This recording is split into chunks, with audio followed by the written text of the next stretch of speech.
promoting businesses and organizations to help them reach their full potential. Lighten the path to the success of your business. Enhancing the lives of our listeners by talking about things that matters most. Helping you to shine your light emotionally, mentally, spiritually, socially, and physically. Spreading positive vibes. You've got it locked and you're listening to Light Vibrations, brought to you by Lyte Communications right here on CBN Radio 90.9 FM. And now your host and our director, Natasha Letza. Hello, you've got it locked and you're listening to Natasha T here, bringing to you another episode of Light Vibrations. Today, as we continue our mental health and psychosocial support project, which is sponsored by the Pan American Health Organization, the Ministry of Health and Social Development, and the BVI Health Services Authority, we have with us psychiatrist Dr. Jardine Torno here to talk about identifying mental health issues.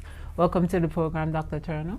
Hello, it's a pleasure to be here, Natasha. It's definitely a pleasure having you. And right now we're on this series. We're trying to build mental awareness, build our capacity for resilience. And we just wanted to talk a bit about, identifying mental health issues, So let's start with children.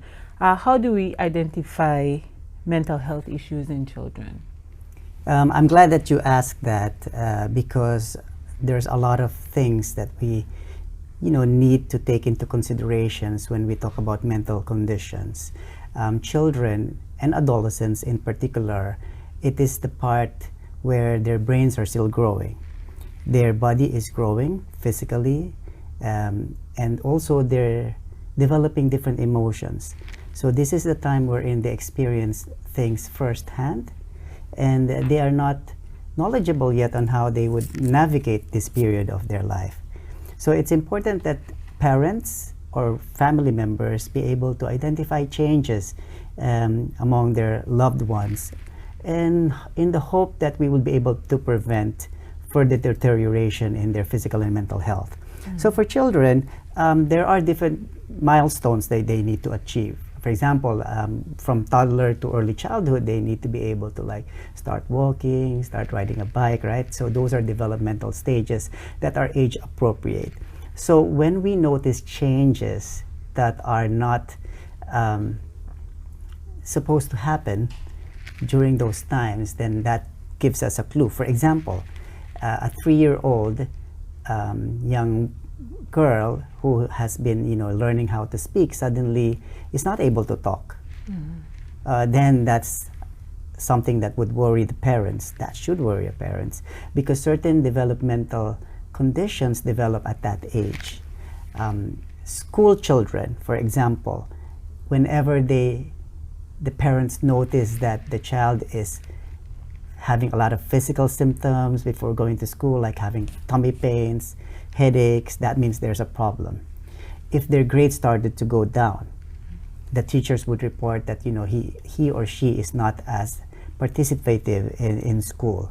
Then that is also a red flag. Mm-hmm. When they start having changes in their social activities, because children loves to play. Mm-hmm. So when you notice them withdrawing or avoiding playing, or doing age-appropriate activities such as riding a bike or playing with their dolls.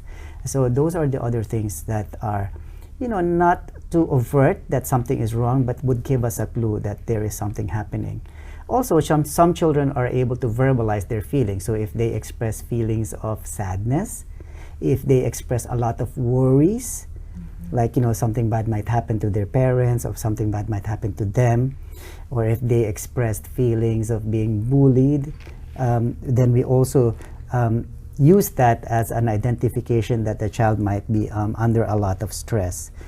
Basically, if we look at the definition of mental wellness, it is how we think, how we act, and how we regulate our feelings in a way that is appropriate to our environment. And when we talk about mental deficiency or mental disorders, it's the inability to act a certain way, to think a certain way, or regulate feelings in relation to our environment. So anything that would disrupt, the usual patterns of their behavior, or any change of their usual pattern, is considered a red flag for children, because most children, they're not able to express their feelings well. So we looked at their behavior patterns and the way they interact with other children, with you as parents, or the way they behave in school. Those are the things that we looked for. Wonderful. I'm glad that you shared that insight, because even as a parent myself, sometimes we might see some of the things that you're talking about, but you might chalk it up to one reason or another, or the child is rude, or we figure out something to kind of rationalize the behavior. But at what point do you think that we start to look outside of the rudeness? Maybe it's something underlying, maybe something is happening, I don't know, maybe they'll be molested, maybe something else is going on. How do we decode those type of behaviors and differentiate it from, this child is throwing a tantrum and they're probably rude, or something as surface as that? Yes, so that is a good question, because as parents we always want to we try to avoid mental health issues in general, because number one, we might get blamed for this child having this kind of issues, or number two, the stigma attached to it. Number three, like, I don't want my child to be seen by mental health, because they will be just giving him or her medications right away, right? So, but as parents, we also need to realize that if a behavior is starting to happen frequently, and it has affected parts of the child's personality and environment, for example, school, play, if the behavior or the feelings are already impinging on those things, then we consider that as something that needs to be evaluated. For example, a child who is acting aggressively, or like responding angrily towards an authoritative figure, may be interpreted as being rude, but it may also be a reaction to something that is bothering them, or like they might be depressed. We don't know, so it needs further evaluation. And if that behavior pattern is already happening in school, like even in school he's rude to the teachers, or he's not following instructions well, then it's something that needs to be evaluated. In terms of the causes, what are the popular causes of mental unwellness in children? Like what I said, with children and adolescents in particular, their brain has not developed yet.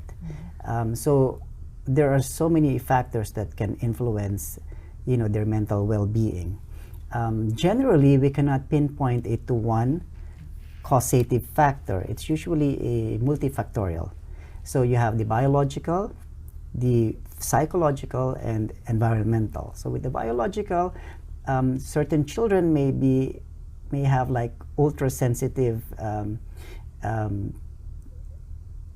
connections in the brain that makes them like either hyperactive or unable to focus well. Some children may have delayed development of certain areas in the brain that makes them have like difficulty in learning. Some children may also present with difficulty in communicating with people based on the problems within the brain of the child. So aside from the brain development, we also need to consider the chemical or hormonal factors, because remember, it is in the puberty wherein our hormones, or our children's hormones, go into like a roller coaster ride. So that's when they would start to have menstruation for female, or like the young men would have more testosterone in their body. So there's a lot of studies that points that the changes in the hormonal levels in women is associated with mood disorders. So that's why women are more at risk for developing depression than men. So on the psychological aspect, on the other hand, a person's personality, a child's personality, may be a risk factor in developing mental illness. For example, a child who has a low self-esteem, who did not develop confidence to be able to deal with other people. So they are very vulnerable to like bullying, to certain abuses. Some women or some young girls develops poor body image.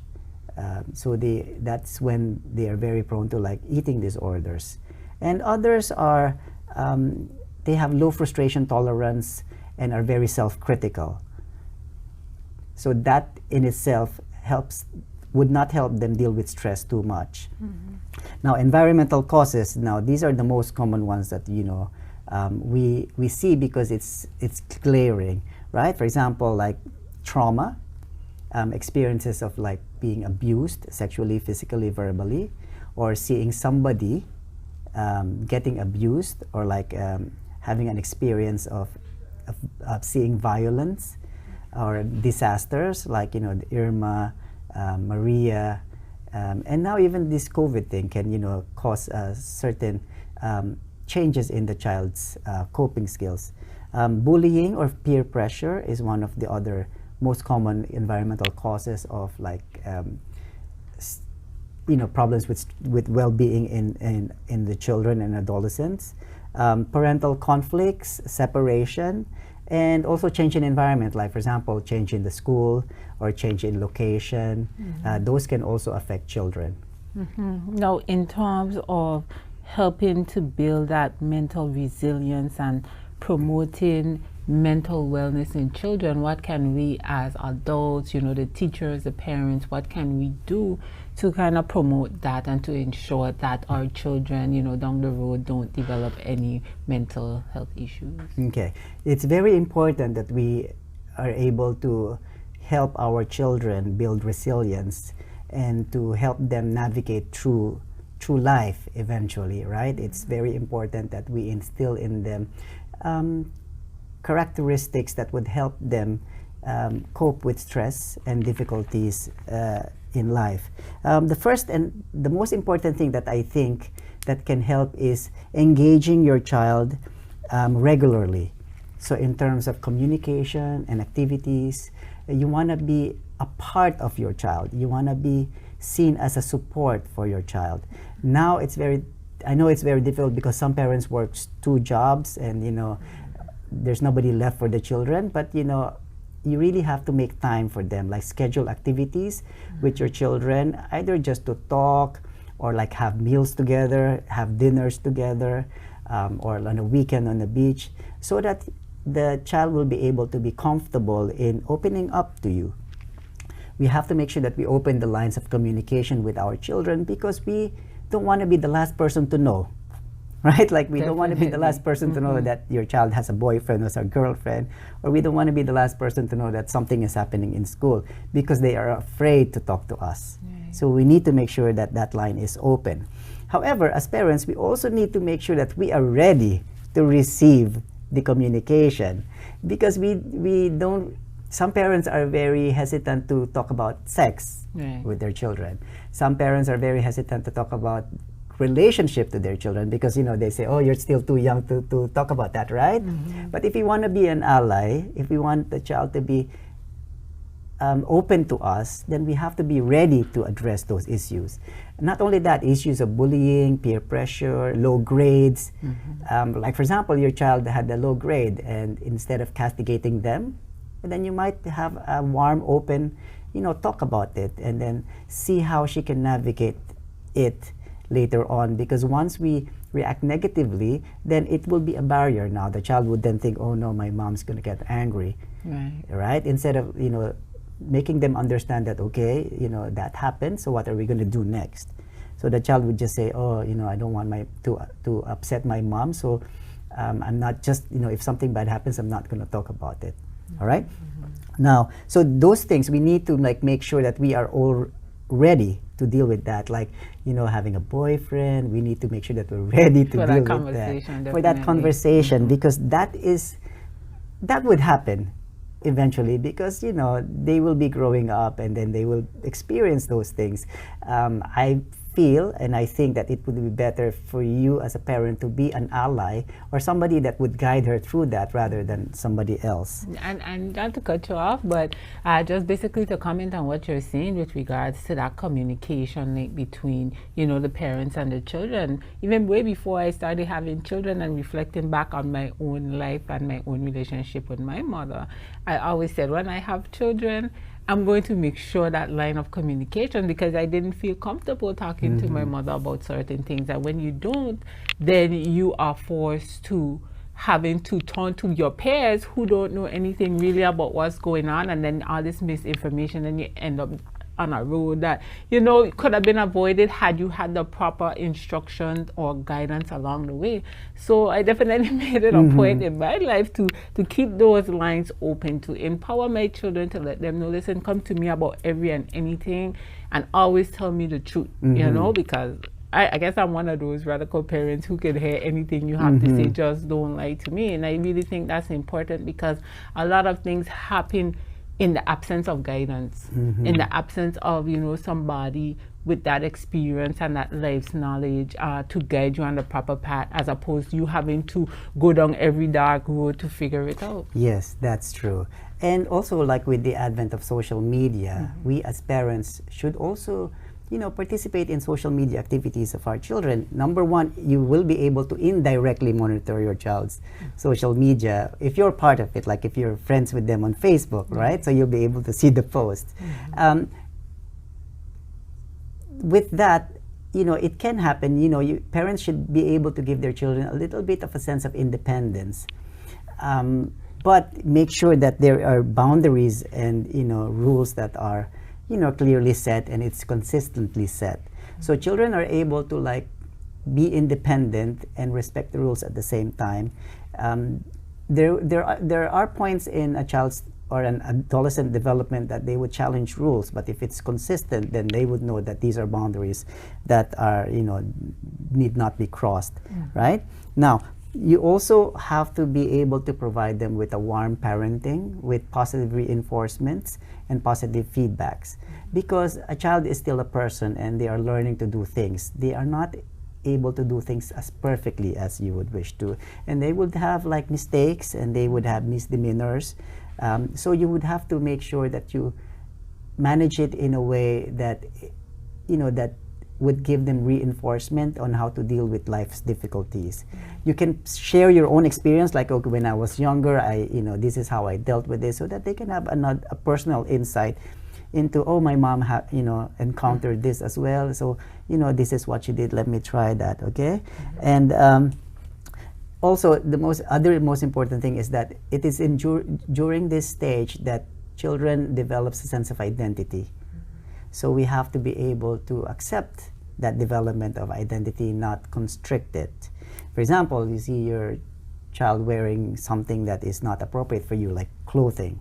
So instead of like castigating or like, you know, being punitive about it, then you can have a conversation, a warm conversation about, you know, like what boundaries do you want to set with regards to clothing, and acknowledging that, okay, this is your sense of style, I appreciate that, but, you know, these things like super short shorts is not, you know, okay with me, so maybe later on. So that kind of discussion. So it's not a no, it's yes when you get a little bit older and, you know, you can defend yourself. Yes. Yeah. So those kinds of things, but providing positive feedbacks is you know, is another way that you can help them develop resiliency as well. For example, you mentioned about children lying, children having these moral dilemmas of, you know, should I tell mom the truth or should I, you know, just lie about it? So you have to tell them, okay, how do you deal with this when you need to do this, or like when your peers are pressuring you to like steal or like do bad things, how would you deal with that? And then if she's able to do that, then you give positive reinforcement. I'm proud of you, you know, I'm very happy that you did that. Because adolescent brain, it's wired for reward. So the reward system is, you know, very high at that time. And the control system in the brain is not matured yet. That's why you see a lot of adolescents having like high-risk activities and purely enjoyable activities, because their reward system is the main driving factor for them. So if you give positive reinforcements, it's a reward. So that also helps them, you know, further do positive behaviors, because they feel like, you know, they feel like they're rewarded for their behavior. No, Dr. Torno, I mean, earlier up in the conversation you mentioned, you know, the whole impact that the pandemic is having on the family, that is trickling down onto the children, and a lot of things you're talking about now with regards to ensuring or, you know, building resilience in our children, making sure that, you know, they're mentally balanced. But how can parents who work, you know, 2 and 3 jobs or 12-hour shifts that really have minimal contact with their children, or the time or the effort to put into their children, how would they be able to balance what we're talking about now? They love their children, yes, they don't have the time. They're trying to, like, at the end of the day, the food and having lights on and having a place to live will supersede, you know, whatever emotional or whatever is going on with the children. I mean, what can you say to persons who may be in this similar situation to help us to not forget the kids on the back end? Yes, while we understand that, you know, people need to work to provide food for their family, we also need to make sure that everything is balanced, because when we talk about giving time for the children, it may not be every day, but if there are certain occasions that they can do so, they can maximize that time. For example, communication, like, you know, finding out how your child's day was, talking to her about how your day was, is a good start, you know, for you to be able to open the lines.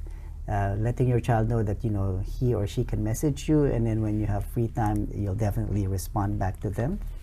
Letting your child know that in cases of emergency, you know, there are some people, or you or some other family members are able to, you know, help them navigate through those, you know, difficulties. Secondly is giving time in terms of activities. For example, you don't have to go out to eat dinner in a restaurant, but you can set a day or time in a week that, okay, we're all going to eat as a family, and while we're eating, you know, as much as possible, there's no use of cell phone, and we'll just communicate or talk with each other. So if you start that at a young age, then it wouldn't be weird later on, because sometimes, you know, like adolescents, they don't really want to talk, they just want to be on their phone all the time. But if you start that young, it will be like a pattern of behavior that they're going to be welcoming. It's not to say that it's too late. If they're already adults, we can still do that. Find out what they like to do. Like, for example, if they like going to the beach, then that can be a family activity. If they like watching movies, then that can be their family activity. So you get yourself involved in their life, not nearly every day, but as much as possible, at least, you know, more often that you would want to, or your time allows to. And you said something interesting just now, you know, adolescents, teenagers, they don't like to talk.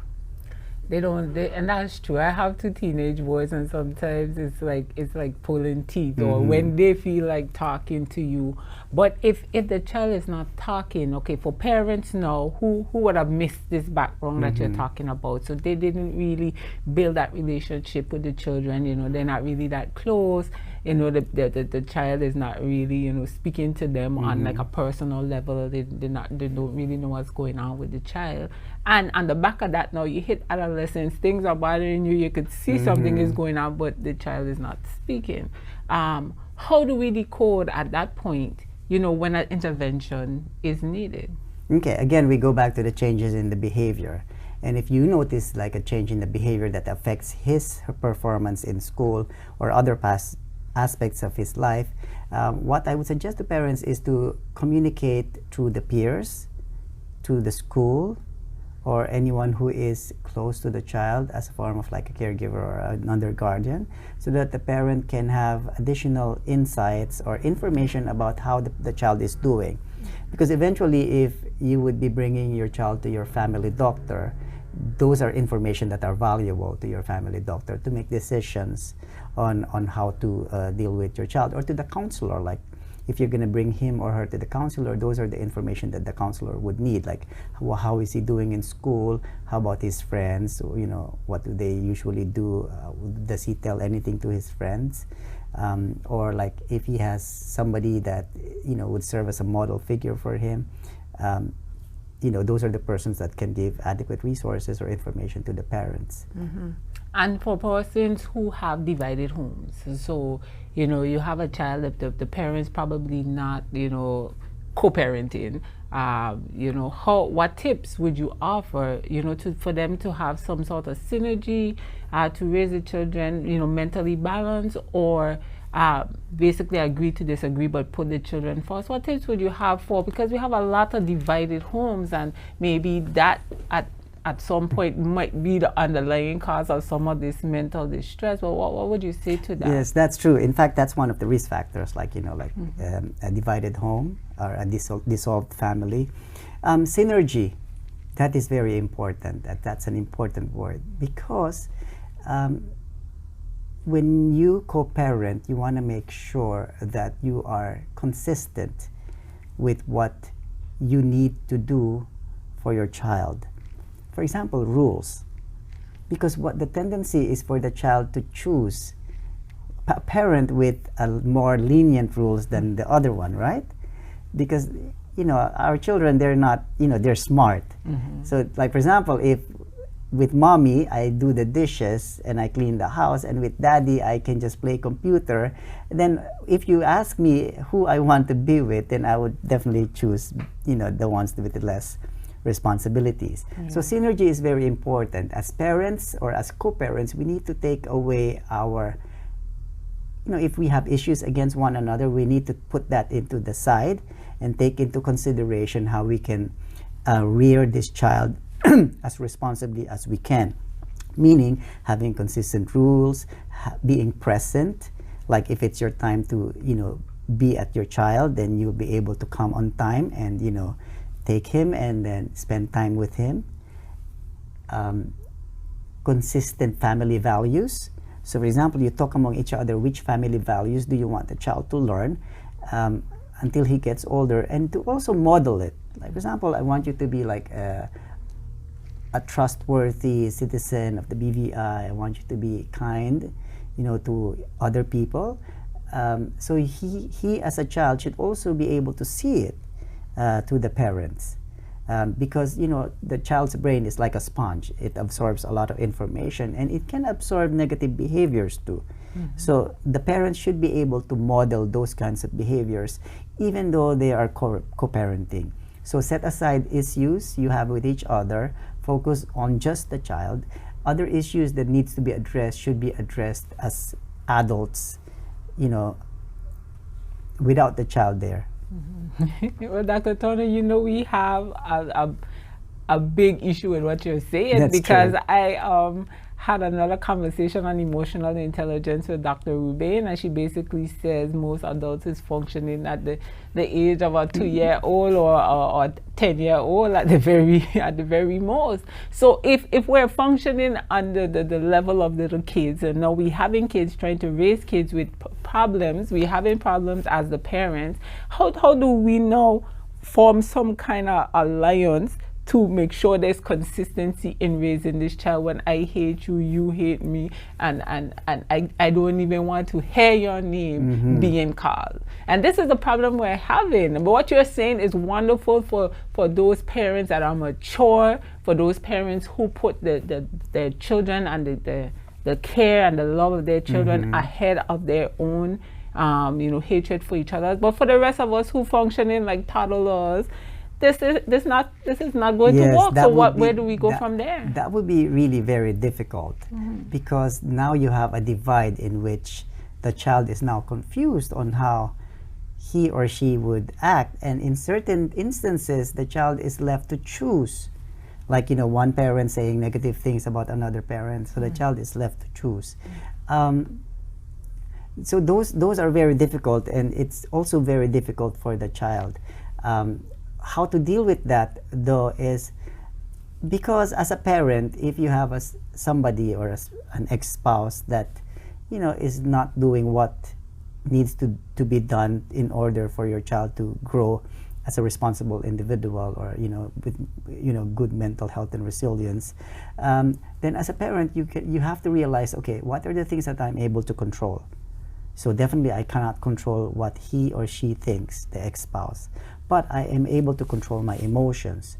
So following all the other instructions, like engaging your child, you can do that as a solo parent and still, hope that, your child will be able to grasp those ideas.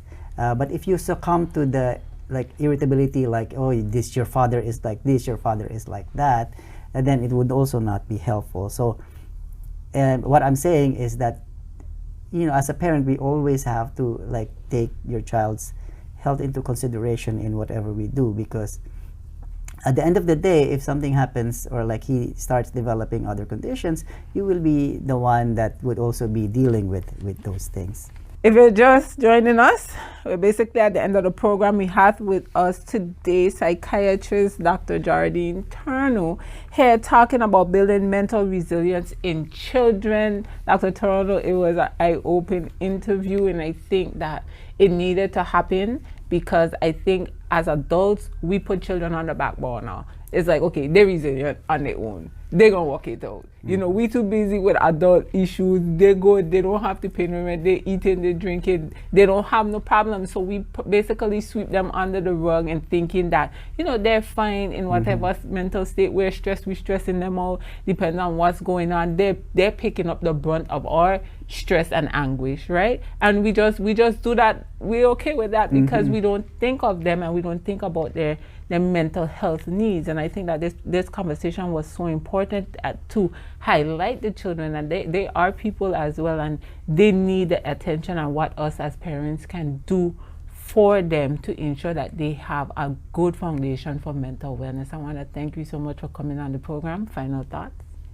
Okay, so thank you very much for inviting me, and thank you very much for opening up this topic, because as you have said that, with everything that is happening in the world right now, with the COVID, lack of work, available work, fear of getting sick, sometimes we forget that the children also needs to be seen and to be heard, and we also need to take care of their mental health as well. So I'm glad that we had this conversation. Wonderful. So yeah, they're locked in. You're listening to your girl Tasha T here, bringing to you another episode of Lyte Vibration as we continue our mental health and psychosocial support project, building awareness, building resilience. Remember, this project is being sponsored by the Pan American Health Organization, the Ministry of Health and Social Development, and the BVI Health Services Authority. Join us this time next week as we continue our conversation to build resilience within the community. Thanks for tuning in. Thank you for tuning in to Lyte Vibration. And don't forget to tune in this time next week as we continue to bring you life-changing information. Until next time, shine your light.